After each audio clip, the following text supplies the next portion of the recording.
તો પૂર્વોત્તર રાજ્યોમાં ભારે વરસાદ બાદ પૂરનો પ્રકોપ જોવા મળી રહ્યો છે। આસામ, અરુણાચલ પ્રદેશ, સિક્કિમ, મણિપુર અને ત્રિપુરામાં વરસાદે ભારે વિનાશ વેર્યો છે। પૂર્વોત્તરના 7માંથી 6 રાજ્યોમાં અંદાજે 1 લાખથી વધુ લોકો પૂરને કારણે પ્રભાવિત થયા છે। મૃતકોની સંખ્યા વધીને 32 પર પહોંચી છે।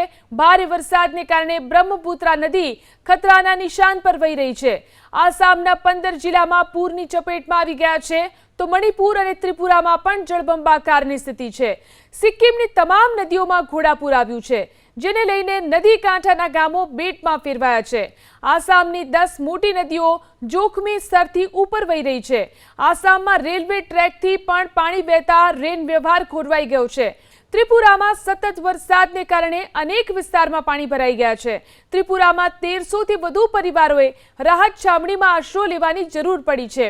કેન્દ્રીય ગૃહમંત્રી અમિત શાહે અસમ, અરુણાચલ પ્રદેશ અને સિક્કિમના મુખ્યમંત્રી તેમજ મણિપુરના રાજ્યપાલ સાથે તેમના રાજ્યોની સ્થિતિ અંગે માહિતી મેળવી હતી અને સંભવિત તમામ મદદની ખાતરી આપી હતી। તો પૂરનો પ્રકોપ જે રીતે જોવા મળી રહ્યો છે પૂર્વોત્તર રાજ્યોની અંદર, જ્યાં જુઓ ત્યાં જળબંબાકારની સ્થિતિ છે। પૂર્વોત્તરના રાજ્યોમાં આ પ્રકારની પરિસ્થિતિ જોવા મળી રહી છે। સિક્કિમ, મણિપુર, અરુણાચલ પ્રદેશમાં પૂરની સ્થિતિ છે, જેના કારણે રેસ્ક્યુ ઓપરેશન પણ હાથ ધરવામાં આવ્યું છે। અનેક વિસ્તારોની અંદર એનડીઆરએફ, એસડીઆરએફ દ્વારા રેસ્ક્યુ ઓપરેશન કરવામાં આવી રહ્યું છે। અનેક ઠેકાણે ભૂસ્ખલનના કારણે પણ તબાહીના દ્રશ્યો સામે આવ્યા છે। જોઈ શકાય છે આ દ્રશ્યોની અંદર કઈ રીતે જળબંબાકારની સ્થિતિ પ્રવર્તી રહી છે અને લોકો માટે આ સમય ખૂબ જ મુશ્કેલી ભર્યો જણાઈ રહ્યો છે। જોઈ શકાય છે જ્યાં જુઓ ત્યાં પાણી જ પાણી દેખાઈ રહ્યું છે।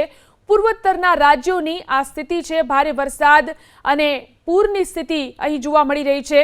એનડીઆરએફ અને એસડીઆરએફ દ્વારા અહીં સતત રેસ્ક્યુ ઓપરેશન પણ હાથ ધરવામાં આવી રહ્યું છે।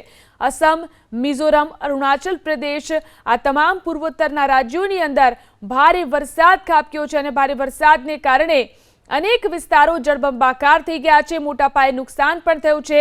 સિક્કિમમાં અનેક પર્યટકો પણ ફસાયા છે, ત્યારે સતત રેસ્ક્યુ ઓપરેશન અહીં ચલાવવામાં આવી રહ્યું છે। સિક્કિમ, મણિપુર, અરુણાચલ પ્રદેશમાં જે રીતે પૂરની પરિસ્થિતિ જોવા મળી રહી છે, અનેક લોકો પૂરના પાણીમાં ફસાયેલા છે અને તેમનું રેસ્ક્યુ કરવામાં આવી રહ્યું છે। જોઈ શકાય છે આ દ્રશ્યોની અંદર કઈ રીતે લોકોને અહીંથી બહાર કાઢવામાં આવી રહ્યા છે। આ સાથે જ કેટલાક લોકોને એરલિફ્ટ કરીને પણ સુરક્ષિત સ્થળો પર લઈ જવામાં આવી રહ્યા છે।